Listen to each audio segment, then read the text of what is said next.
আমি কিন্তু শুরুতে দুরুদ পড়ছি, আপনারা উপস্থিতিও ছিলেন কম, দুরুদও পড়ছেন কম, ঠিক না বে ঠিক? এবার ছোট্ট করে বলবো, তারপর একটা মজার আলোচনায় যাব।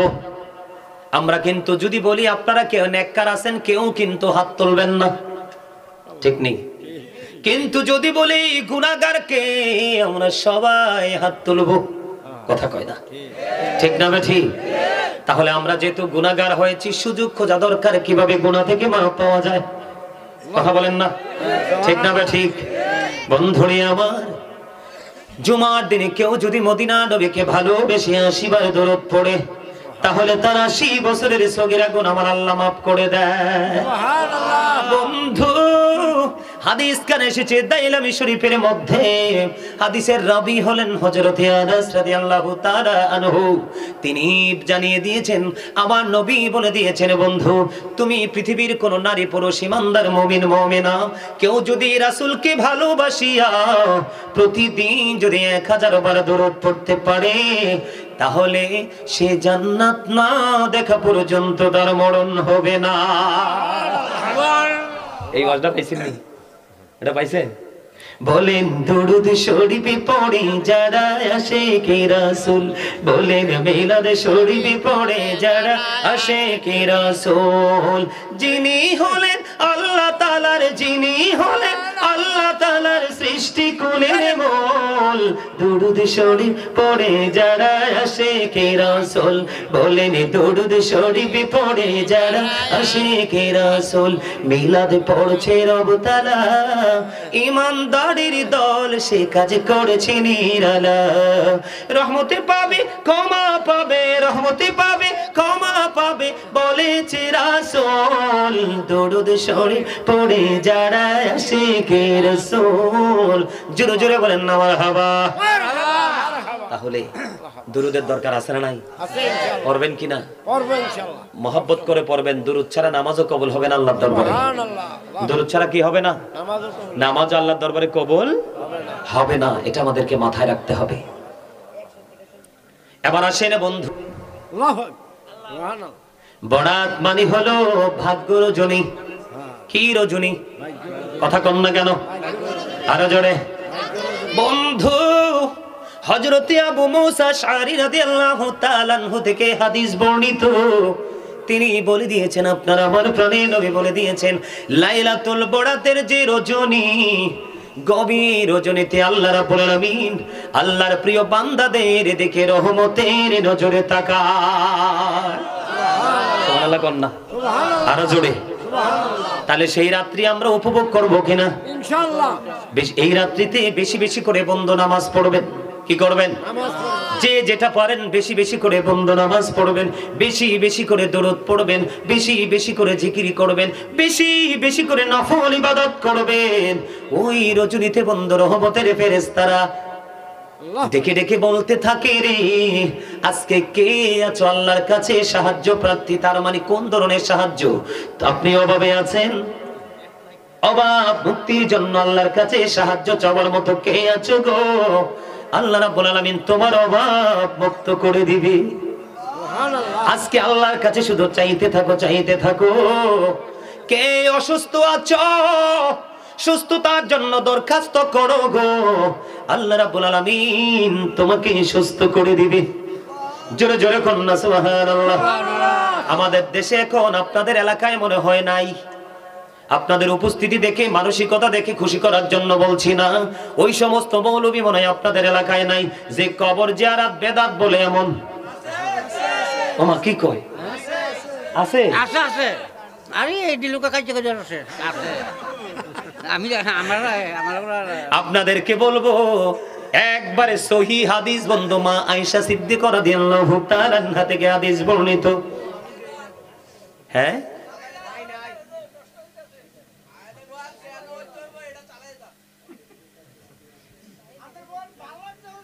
আচ্ছা চালাইতে আছি, আচ্ছা একটা একটা করে চালাইতে আছি। আমাদের যা যা করণীয় তা করতে হইব না ইনশাআল্লাহ। মা আয়েশা সিদ্দিকা রাদিয়াল্লাহু তাআলা আনহু গভীর রজনীতে চাইয়া দেখে নবীজি বিছানায় নাই। সুবহানাল্লাহ। এবার নবীজির মা আয়েশা নবীজিকে খুঁজতে শুরু করলো। তিনি মনে মনে ভাবতেছেন বন্ধু হাদিস শরীফের ভাষা, তিনি মনে মনে ভাবতেছে নবীজি কোথায় গেল গো।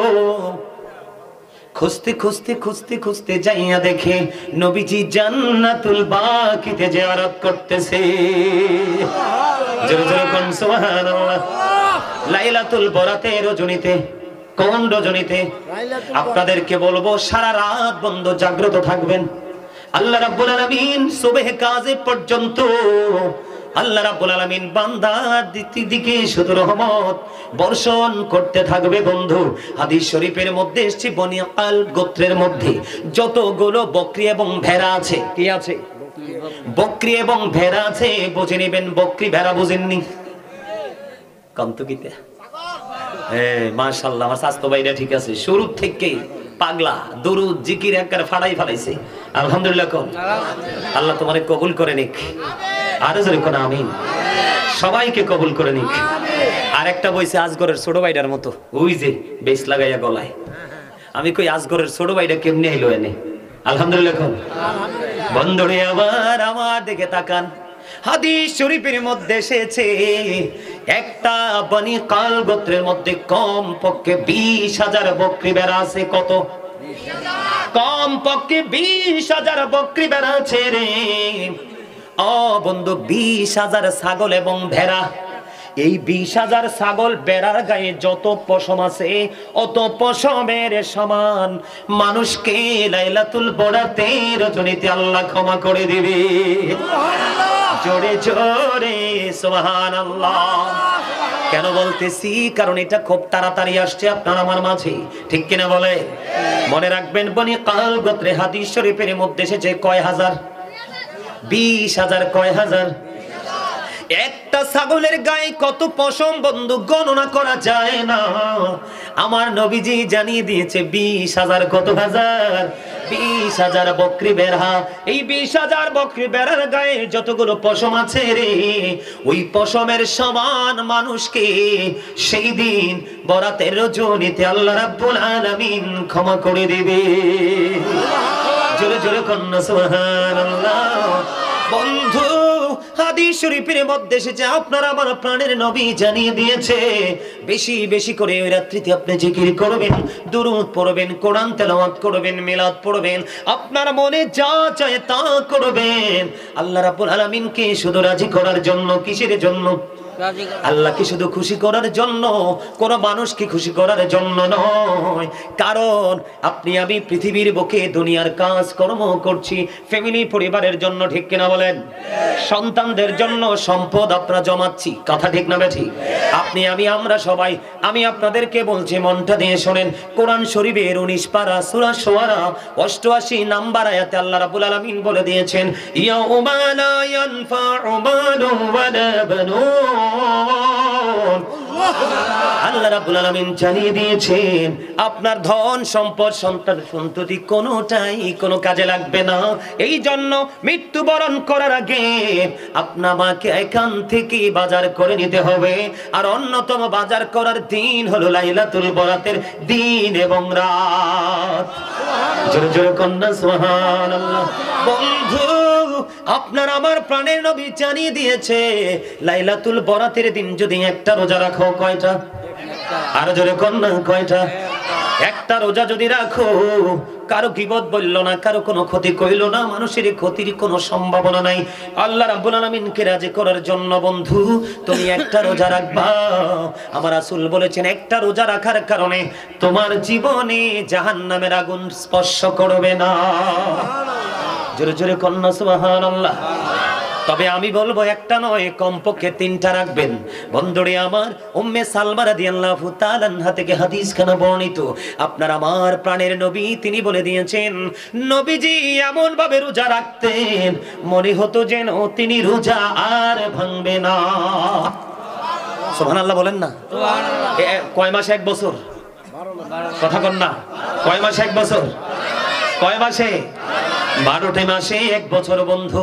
হাদিস শরীফ দ্বারা প্রমাণিত। নবীজি 12 মাসের মধ্যে শাবান মাস এবং রমজান মাসের মতো এত বেশি রোজা কোনো মাসেই তিনি রাখেননি। শাবানু শাহরি, শাবান হলো আমার মাস। কে কয়? নবীজি বলতেছে শাবান কার মাস?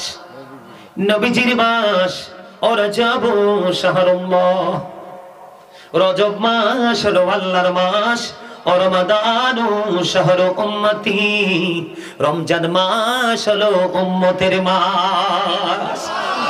সুবহানাল্লাহ বলেন না? শাবান মাস তার মানে শবে বরাতের মাস কার মাস? রাসূল বলেছেন আমার মাস, তার মানে রাসূলের মাস। মেরাজ কার মাস? আল্লাহর। কার? ও রজব শাহরুল্লাহ, আল্লাহর মাস। ও রমাদান শাহরু উম্মতি, আর রমজান মাস হলো উম্মতের মাস। হুজুর রমজান মাস উম্মতের মাস, তার মানে কি? রমজান মাস হলো বান্দা সকল রকমের পাপ থেকে মুক্ত হওয়ার মাস। জোরে জোরে কন্যা সুবহানাল্লাহ, আর জোরে বলেন না সুবহানাল্লাহ। আমার নবীজি মা আয়েশা সিদ্দিকা রাদিয়াল্লাহু তাআলা আনহাকে ডেকে ডেকে বলছেন, আয়েশা রে তুমি কি জানো এই শাবানের রাত্রিতে কি হয়, কি ঘটে? ইয়া রাসূলুল্লাহ আপনি তো ভালো জানেন। তখন আমার নবীজি জানিয়ে দিলেন এই শাবানের মাসে কতগুলো আদম সন্তান জন্ম হবে সেটার লিস্ট হবে। সুবহানাল্লাহ বলেন না? কতগুলো আদম সন্তান মৃত্যুবরণ করবে তাদের লিস্ট হবে। কি সহজ মনে করছে?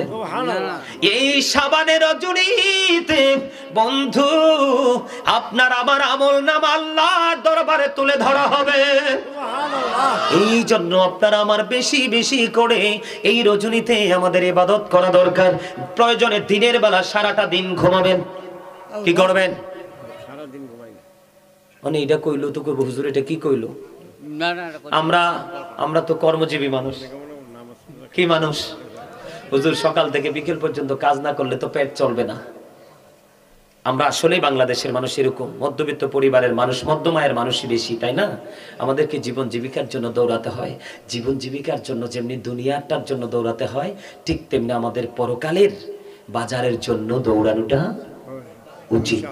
ঠিক না? ঠিক কথা কয় না কেন জানেন? কোরআন শরীফে সূরা আলে ইমরানের 185 নম্বর আয়াতের শেষ অংশে আল্লাহ বলেছেন, ওয়ামাল হায়াতুদ দুনিয়া ইল্লা মাতাউল গুরুর।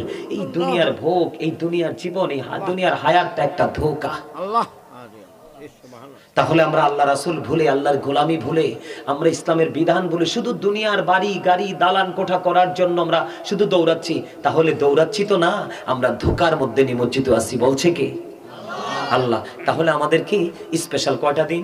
একটা হলো শবে মেরাজের, আরেকটা হলো শবে বরাত, আরেকটা হলো শবে কদর, আরেকটা ঈদুল ফিতর, আরেকটা ঈদুল আজহা। 365 দিনের মধ্যে আমরা 5টা দিনকে একটু স্পেশাল ভাবে আল্লাহর জন্য বরাদ্দ দিতে পারি না? পারি তো? সম্মানিত উপস্থিতি, কারো কথা শুনবেন না। গভীর রজনীতে গিয়ে আমার নবীজি যে জায়গা জিয়ারত করেছে, আপনি আমার জিয়ারত করার দরকার আছে না নাই? তাহলে আমরা আমাদের আপন স্বজনদের কবরও জিয়ারত করব। এটা রাসূলের সুন্নাহ। এটা কি রাসূলের? আমরা কি করব? রোজা রাখবো। আমরা শবে বরাতের দিন কি রাখবো? রোজা রাখবো। বিশেষ করে বেশি যদি না পারেন কমপক্ষে 12 রাকাত নামাজ পড়বেন। কয় রাকাত? 2 রাকাত করে করে। কয় রাকাত? 2 রাকাত করে করে সালাম ফিরাবেন। 4 রাকাত পরে সালাম ফিরিয়ে বসে আপনি মিনিমাম বেশি যদি না পারেন 100 বার দুরূদ শরীফ পড়ে তারপরে মোনাজাত দিবেন। ওই যে বললাম ফেরেশতারা ডেকে ডেকে বলছে, কে অভাবে আছো আল্লাহর কাছে চাও, আল্লাহ অভাব দূর করে দিবে। কে অসুস্থ আছো চাও আল্লাহর কাছে, অসুস্থতা দূর করে দিবে। এমনি করে করে আপনার মনের যত ভিউ, যত ভাষণা সব আল্লাহর কাছে তুলে ধরবেন। গ্রহণ করার মালিক কে? আল্লাহ। আরো জোরে বলেন আল্লাহ। তো আপনি আমি যদি চাওয়ার মতো চাইতে পারি, আল্লাহ আমাদেরকে কবুল করবে কিনা? ইনশাআল্লাহ। তবে চেষ্টা করবেন ওই রাত্রিতে একটু কাদার জীবনে যে আমরা যে অন্যায় করেছি, অপরাধ করেছি, এই অপরাধের কথা মনে করে একটু কান্না করার চেষ্টা করবেন। বলে হুজুর কেন? আল্লাহ রাসূল বলেছেন মাছির মাথার সমপরিমাণ। কিসের? মাছির মাথার সমপরিমাণ একটা ফোঁটা চোখের জল যদি তুমি কি করো? আল্লাহর দরবারে ভয় করে পরকালে হিসাব দিতে হবে, কি করব, আহারে আল্লাহ অন্যায় তো করে ফেলেছি, আজকেরই পবিত্র রজনীতে তুমি ক্ষমা করে দাও। মনের মধ্যে একটা ভয় যখন আসবে, ভয় নিয়ে যখন আল্লাহর কাছে ক্ষমা চেয়ে তুমি একটা ফোঁটা চোখের পানি ফালাবা। রাসূল বলেছেন পানিটা যদি মাছির। সম্মানিত উপস্থিতি, যে সুদ খাইলো সে যেন তার মাকে বিবাহ করলো। কোন পাগল সন্তান ও মাকে বিবাহ করতে পারে? হযরত আবু হুরায়রা রাদিয়াল্লাহু তাআলা আনহু থেকে হাদিস বর্ণিত, রাসূল বলেছেন সুদের মাধ্যমে যে 1টি টাকা উপার্জন করলো সে যেন তার মায়ের সাথে 36 বার জিনা করলো। কেমনে করতাম এই ওয়াজটা আমারে বলেন আপনারা? আচ্ছা দাঁড়ান, বুখারী শরীফের মধ্যে আসছে, বুখারী শরীফের মধ্যে ছোট্ট একটা হাদিস শরীফ আসছে সুদখোর ঘুষখোর নিয়ে। রাসূল বলেছেন, এই এরে স্বাস্থ্য ভাই, আমি কিন্তু একটারে ধমক দিছি, আসলে কি তার সাথে আমার কোনো শত্রুতা আছে? আমার মূলত উদ্দেশ্য ছিল তাকে মাঝখান থেকে ধমক দিয়ে উঠাইছি কেন জানেন? মূলত তে কিন্তু বেশি কথা কয় নাই, লগেরটাই কইছে, তো তারে তুলছি মাঝখান থেকে গ্যাপ করার জন্য। তে তো সিটটা গেছি কে মাহফিলতে উঠটা, তো এখানে 3টা বইছে, এটা আরো ফুংডা কদ্দুর পরে পরে এমন একটা হাসি দেয়, ও মন হয় যে কি যে ফুর্তির খবর যে গাইবি ভাবে আল্লাহ জানে। না ছোট মানুষ তো এত শক্ত কথা বলা যায় না। আমার কথা শুনেন, বুখারী শরীফের মধ্যে একটা হাদিস শরীফ, ছোট্ট একটা হাদিস, আল্লাহ রাসূল বলেছেন এক্সাম্পল স্বরূপ 10টি টাকা দিয়ে আপনি একটা জামা কিনলেন। কয় টাকা? 10 টাকা দিয়ে একটা জামা কিনলেন। রাসূল বলছে তোমার 9 টাকাই পবিত্র। কয় টাকা? 9 টাকাই পবিত্র, 1টি টাকা মাত্র তোমার হারাম। এই 1টি টাকা হারাম তুমি মানে আপনি মার্কেটে গেলেন, আমি পুরো বলি আপনাদের বোঝার জন্য, আপনি মার্কেটে গেলেন, আপনার কাছে 10 টাকা হলে একটা পাঞ্জাবি শার্ট কিনতে পারেন বা একটা পায়জামা কিনতে পারেন। তো এখন আপনার কাছে আছে 9 টাকা, আপনি আরো 1টি টাকা আছে হারাম, এই টাকাটা দিয়ে কিনে নিলেন। আল্লাহ রাসূল বলেছেন 1টি টাকা 9 টাকার সাথে লাগার কারণে পুরো 9 টাকা হারাম হয়ে গেছে। এই হারাম সুদের টাকা দিয়ে তুমি 1টি টাকা লাগাইয়া তুমি জামা বানাইয়া জামা পরে নামাজ পড়লা, কিয়ামত পর্যন্ত তোমার নামাজ কবুল হবে না। নাউজুবিল্লাহ, আরো জোরে বলেন না। আর কি ওয়াজ করবো? বাংলাদেশে মসজিদের হইলে সভাপতি, নাইলে সেক্রেটারি, নাইলে ক্যাশিয়ার, একটা না একটা থাহে শয়তান। হ্যাঁ আমি দেখছি, এটা আমার নিজের প্র্যাকটিক্যালি দেখা থেকে বলছি। আমি এক মসজিদে ইমামতি করছি, আমার দিকে তাকান, জুমার খতিব হিসেবে দায়িত্ব পালন করলাম। তো অনকাজে আমার যুবক ভাইরা তুই তেন কইলো অন আবার সেটা যাইব, মনে মনে হুজুর রে গাইল লইব, গাইলাইস না ভাই। আল্লাহ কয় লিবাসুত তাকওয়া যালিকা খায়র। আল্লাহ রাব্বুল আলামিন বলতেছে মানুষকে সুন্দর করে বানাইছি, আরো সুন্দর রাখার জন্য পোশাক দিছি। কি দিছি? কোন পোশাকটা যে দিছে আল্লাহ একটা শর্ত দিয়ে দিছে, ওমা ঘুরাইতে আছে ক্যামেরা, দেখছো নি? এতক্ষণ কিন্তু ঘুরায় না, খুব চালাক। মুসল্লি আইছে আবার ক্যামেরা বন্দি করতেছে মুসল্লিরা রে, সব্বে কইবো দেখছো নি আমরা সব্বে ছিলাম। আলহামদুলিল্লাহ কোন, আরে আরো জোরে কোন। এই খাড়াইয়া রইছে যে এদিকে সুন্দর করে তোলো ভাই, এরা অনেক কষ্ট করে খাড়াই দিছে, এরা সুন্দর করে তোলো, ওই বইতে আছে। আলহামদুলিল্লাহ কোন। এই যে আপনারা হাসি দিচ্ছেন না, আধা ঘন্টা ক্লান্তি দূর হয়ে গেছে, আমি আর আধা ঘন্টা ওয়াজ করতে পারবো, কোনো টেনশন হবে না। কইতাম নি সোদের ওয়াজটা, আপনারা খামখেয়ালি করেন না প্লিজ, খামখেয়ালি করবেন না, আমি সিরিয়াসলি কথাগুলো বলছি, একটু শোনেন। আল্লাহ রাব্বুল আলামিন পোশাক দিয়েছে আমাদেরকে লজ্জাস্থান ঢাকার জন্য। সারা জীবন শুনছেন নারীর পর্দা, নারীর জন্য যেমন পর্দা করা ফরজ, পুরুষের জন্য তেমনি পর্দা করা ফরজ। নারীর পর্দা হলো মাথা থেকে পা পর্যন্ত ঢেকে রাখা, আর পুরুষের পর্দা, আমার দিকে তাকান, পুরুষের পর্দা হলো নাভি উপর দিয়ে নাভি বরাবর অথবা নাভির উপরে রাখতে হবে, আর নিচের দিক দিয়ে রাখতে হবে টাকনুর উপরে। এটা কিন্তু কোরআন থেকে সংগ্রহ করা হাদিস নয়। আপনার ফরজ, ইমানদার পুরুষের পোশাক পরার ফরজ কি? উপর দিয়ে থাকতে হবে কি বরাবর? নাভি বরাবর, তার মানে নাভি ঢাকা রাখতে হবে, আর নিচের দিক দিয়ে থাকবে টাকনুর। ওই যে দুই পায়ের দুই দিকে ডান দিকে বাম দিকে দুটো ছোট ছোট আছে না ঘিরা, এগুলোর উপরে রাখতে হবে। এই উপর দিয়ে নাভি বরাবর, নিচে দিয়ে টাকনুর উপরে রাখা ইমানদার পুরুষের জন্য ফরজ। এই উপর দিয়ে নাভির নিচে আর নিচে দিয়ে টাকনুর নিচে গেল, বুখারীতে আসছে হাদিস খানা, সে অহংকার করলো, আল্লাহর হুকুমকে সে তোয়াক্কা করলো না, সে শুধু এই অবশক্ত পোশাক পরার কারণে, যেই পোশাক তার ফরজকে ভঙ্গ করেছে, আল্লাহ রাসূল বলেছেন এই পোশাকের কারণে সে যাবে জাহান্নামে। তার পাহাড় পরিমাণ ইবাদত থাকুক, কিন্তু তার ঠিকানা কোথায়? জাহান্নামে। এই অধ্যায় আমি বিভিন্ন অসংখ্য বার আমি বিচরণ করেছি। কেন জানেন? এই কালচারটা ইহুদিদের কালচার। আল্লাহ রাব্বুল আলামিন বলেছেন ইন্নাল কাফিরিনা কানু লাকুম আদুওয়াম মুবিনা। আল্লাহ বলেছেন দ্য হেরিটিক্স আর the eternal enemy of the believers. ঈমানদারদের প্রকাশ্য শত্রু হলো বেঈমান কাফেরেরা। আজকে যে জিন্স প্যান্ট তোমরা তালাশ করে দেখো, এই জিন্স প্যান্ট আবিষ্কার করেছে ইহুদিরা, কোনো মুসলমান করেনি। আমার দিকে তাকান, নবীজি মুসলমানের মুখের দুর্গন্ধ দূর করার জন্য কি বরাদ্দ দিছে? মেসওয়াক। আজকে মুসলমানের হাতে মেসওয়াক আছে? নেই। বেঈমানেরা কৌশল করে টুথব্রাশ হাতে তুলে দিয়েছে। নবীর সুন্নাত কবরে চলে গেছে। বাংলাদেশের আনাচে কানাচে ছোট থাকতে দেখেছি ফুরকানিয়া মাদ্রাসা, এরা কৌশল করে ঢুকিয়ে দিয়েছে কিন্ডারগার্টেন ইংলিশ মিডিয়াম। এখন যুবক বাবা মারা ইংলিশ মিডিয়ামের দিকে ঝুঁকে বাংলাদেশের সকালবেলা রহমতকে আউট করে দিয়েছে। ফুরকানিয়া মাদ্রাসা মারা গেছে। এগুলো বিধর্মীদের কালচার, তাদের অপকৌশল। দেখেন ইসরায়েল কিভাবে ফিলিস্তিনকে ধ্বংস করছে। এই আপনারা দেখেন, বিশেষ করে যুবকরা দেখো, তোমরা মন দিয়ে নিউজ শোনো কিনা জানি না, তোমরা দেখবে মুরব্বী দাদারা তো শোনে না, দেখবে এখন বিভিন্ন ইউরোপ কান্ট্রিতে প্রণোদনা দিচ্ছে সরকার। একটা মেয়ে একটা বাচ্চা যদি প্রসব করতে পারে তাহলে তাদেরকে সরকারিভাবে অনেক ধরনের প্রণোদনা দিচ্ছে। তার কারণ কি জানেন? মুসলমানের সংখ্যা অনেক বেশি বেড়ে গেছে গোটা পৃথিবীতে, বেঈমান কাফেরেরা সংখ্যার মধ্যে পড়ে আছে। এই জন্য ইহুদিরা কিন্তু এনজয় করে, বিবাহ তাদের মধ্যে নেই। মন চাইছে একজন আরেকজনকে ভোগ করবে, কাগজের মতো গাছছড়া পাতার মতো ফেলে দিবে। মেয়ের মধ্যেও কোনো ধরনের কোনো দুঃখ নেই, ছেলের মধ্যেও নেই। এই করতে গিয়ে কিন্তু ইহুদি নাসারাদের বাচ্চা কাচ্চা আসার সম্ভাবনা মরে গেছে। এই জন্য প্রণোদনা দিচ্ছে মুসলমানকে প্রতিহত করার জন্য, মুসলমানের মুসলমানিত্বকে ধ্বংস করার জন্য। তারা তাদের বাচ্চা অনেক বেশি জন্মানোর জন্য মেয়েদেরকে প্রণোদনা দিচ্ছে। কাজ হচ্ছে না। জোরে জোরে কন নাউজুবিল্লাহ। এই জন্য বলছি, নারীরা দেখবেন মা বোনেরা পাতলা জামা পরে। আল্লাহ রাসূল বলেছেন, হাদিস শরীফের মধ্যে এসেছে, যেই মহিলা পোশাক পরার পরেও তার অঙ্গ দেখা যায়, তোমরা এই মহিলাকে পোশাক পরিহিত মহিলা মনে করো না, সেই মহিলাকে তোমরা মনে করবা ল্যাংটা উলঙ্গিনী। জোরে বলেন না নাউজুবিল্লাহ। আজকে পুরুষ এবং নারী দুজনেরই পর্দা চলে গেছে। লজ্জা থাকে মানুষের চোখে। আজকে আমাদের চোখের লজ্জা কোথায় যেন হারিয়ে গেল। একমাত্র পৃথিবীর লোভ লালসা রঙিন জলসা আমাদেরকে নষ্ট করে দিল। সম্মানিত উপস্থিতি, এই যে বাড়ি গাড়ি করার জন্য আপনারা সুদের সাথে ঘুষের সাথে লিপ্ত হচ্ছেন।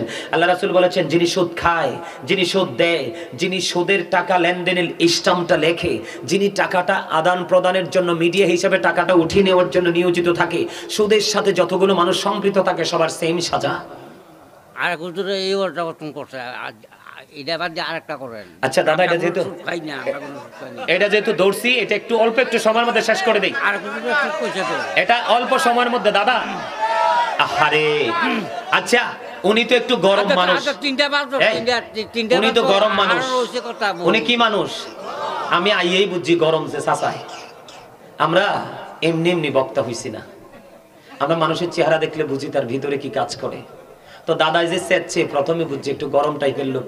তো একজনে গরম হলে কি সবাই গরম হওয়া যায়? আমি কই যায় না।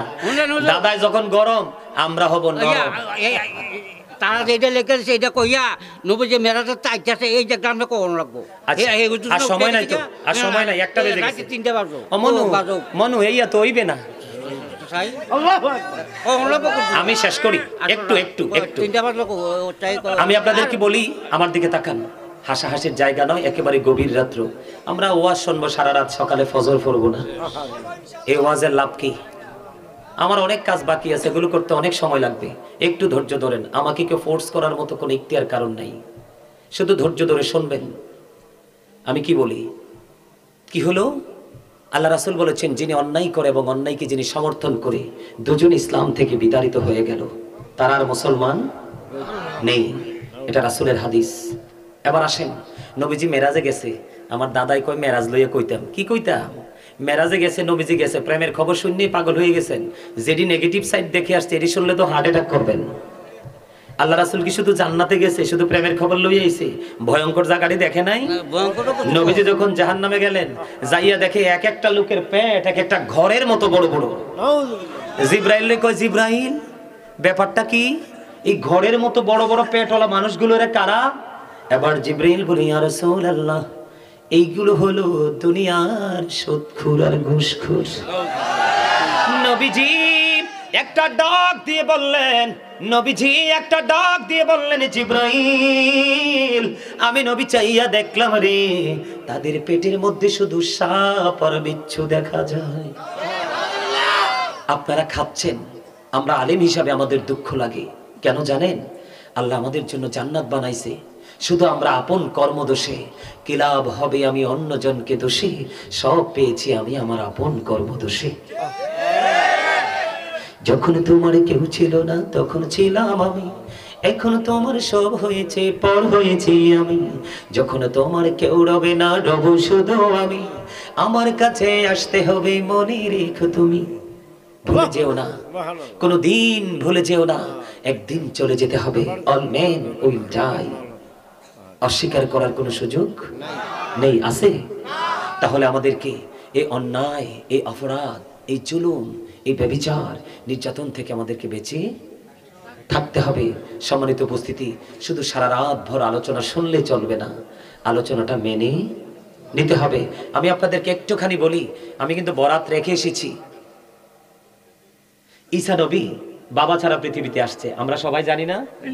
কথা কয় না, সবাই তো জানি বাবা ছাড়া পৃথিবীতে আসছে। যদিও বাবা ছাড়া পৃথিবীতে এসেছেন তিনি, ওনার মুজিজা আছে না নাই? পাওয়ার আছে না?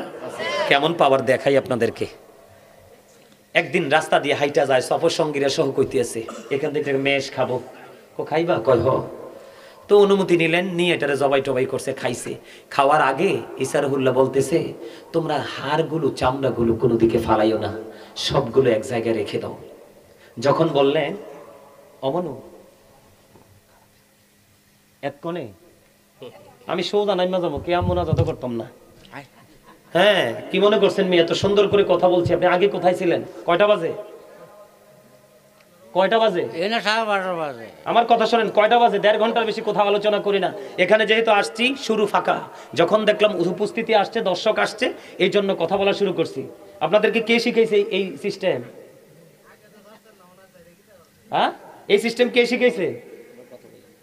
আপনারা না আলেম? আপনারা না আমাকে মেহমান দাওয়াত দিয়ে আনছেন? তারা বলে নাই কেন? আমি মানুষ নাকি বেশ ধরে রয়েছি? আমার জীবন নেই? প্রত্যেক দিন দুইটা একটা করে প্রোগ্রাম করতে হয়। আপনারা আপনাদের জায়গা থেকে ভাবলে হবে না, এটা আমারটা দেহ। আজকে আমি পড়ে যাই, আমার খবর কেউ নেবেন না। যতক্ষণই বাঁশি বাজবো ততক্ষণই খবর নেবেন, এটাই পৃথিবীর সিস্টেম। 1.5 ঘন্টা ওয়াজ। আমাকে নক দিতে পারতেন আগে যে হুজুর একটু কালেকশন আছে, তাহলে আমি কি করতাম? আলোচনাটা ওইভাবে ধরতাম, দান সৎকার করলে কিভাবে ফজিলত পাওয়া যায়, এটা কতটুকু পরকালে ভূমিকা রাখবে, সেই বিষয় নিয়ে আলোচনা করে একটা পর্যায়ে এসে আমি দান কালেকশন শুরু করে দিতাম। এখন আপনি 1.5 ঘন্টা পরে আসছেন কালেকশন করানোর জন্য, আপনার উদ্দেশ্য কি?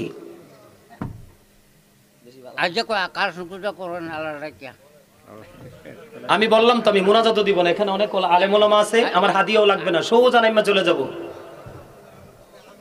না না না, এটা জুলুম মিয়া। আপনারা কি মনে করছেন এটা জুলুম? আমি যে কথা বলতেছি আমি জানি আমার কেমন লাগে। 5 মিনিট কথা বলতে পারবেন না? হ্যাঁ বলো হুজুর, আপনি তো আমাদের চেয়ে ব্যতিক্রম। তো ব্যতিক্রম মানে এর মানি তো বাস তুলে দেবেন কাঁধে?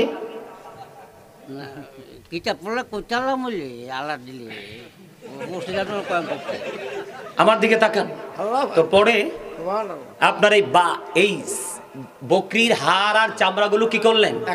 একখানে রাখলেন। আল্লাহর নবী ঈসা রুহুল্লাহ হাতে একটা আশা ছিল, পবিত্র আশা। আশা নিয়ে হাড় আর চামড়ার মধ্যে টাচ করে বলে পালে চলে যাও। সাথে সাথে খাওয়া গোস্ত খাইয়ে ফিনিশ, চামড়ার হাড় থেকে কুদরতি মেশ হয়ে আবার চলে গেলেন দলে। এমন একজন আল্লাহর নবী ছিলেন তিনি। কি ছিলেন? এমন একজন আল্লাহর নবী ছিলেন তিনি। এত পাওয়ার, এত মুজিজা তিনি ছিল। একদিন আল্লাহ রাব্বুল আলামিনকে বলতেছে, আল্লাহ গো, এই যুগে আমার চেয়ে বড় বুজুর্গ লোক আর কি কেউ আছে? আল্লাহ কই, তুমি সবচেয়ে বেশি বুজুর্গ নিজেকে বলতেছো? আল্লাহ রাস্তা দেখিয়ে দিলেন, সামনের দিকে যাও। তো সামনের দিকে হাঁটতে শুরু করলেন। হাঁটতে হাঁটতে হাঁটতে হাঁটতে যাইয়া দেখি বিশাল বড় এক পাথর। আল্লাহ, এত বড় পাথর কি করব? আল্লাহ রাব্বুল আলামিন বলতেছেন, পাথরে আঘাত করো। পাথরে আঘাত করলেন। পাথরে আঘাত করার পরে পাথরটা দুটো টুকরো হয়ে গেল। চাইয়া দেখে পাথরের মধ্যে এক জয়ী বৃদ্ধ লোক, তার সামনে জান্নাতি ফল। ঈসা রুহুল্লাহ প্রশ্ন করলেন, আপনি এই পাথরের মধ্যে বসবাস করেন কত বছর? কয় 400 বছর। কই খাবার আসে কোত্থেকে? কয় জান্নাত থেকে। কোত্থেকে? জান্নাত থেকে। ঈসা রুহুল্লাহ সঙ্গে সঙ্গে আল্লাহর কদমে সিজদায় পড়ে গেলেন। আল্লাহ, আমি মনে করেছি আমার চেয়ে বড় বুজুর্গ কেউ নেই, আমার চেয়ে বড় বুজুর্গ কেউ নেই গো আল্লাহ, তুমি আমাকে ক্ষমা করে দাও, আমার এই কথাটাকে তুমি গুস্তাখি হিসাবে নিও না। আল্লাহ রাব্বুল আলামিন ডাক দিয়ে বলে, ঈসা রে, তুমি তাকে বুজুর্গ বলে মনে করলা?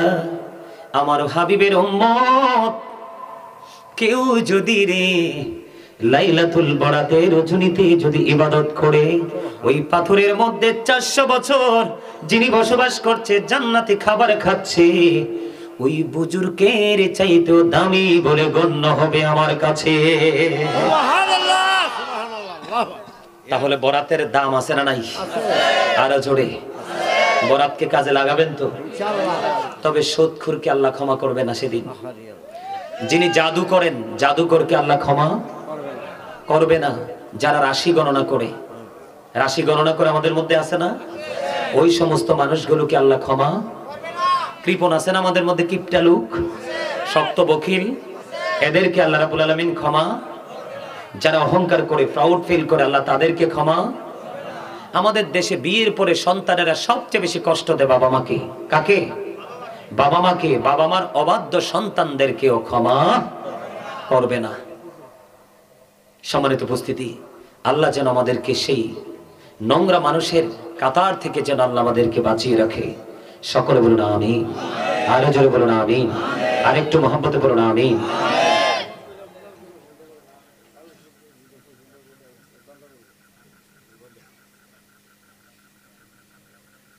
আপনারা কালেকশনটা কি জন্য চান?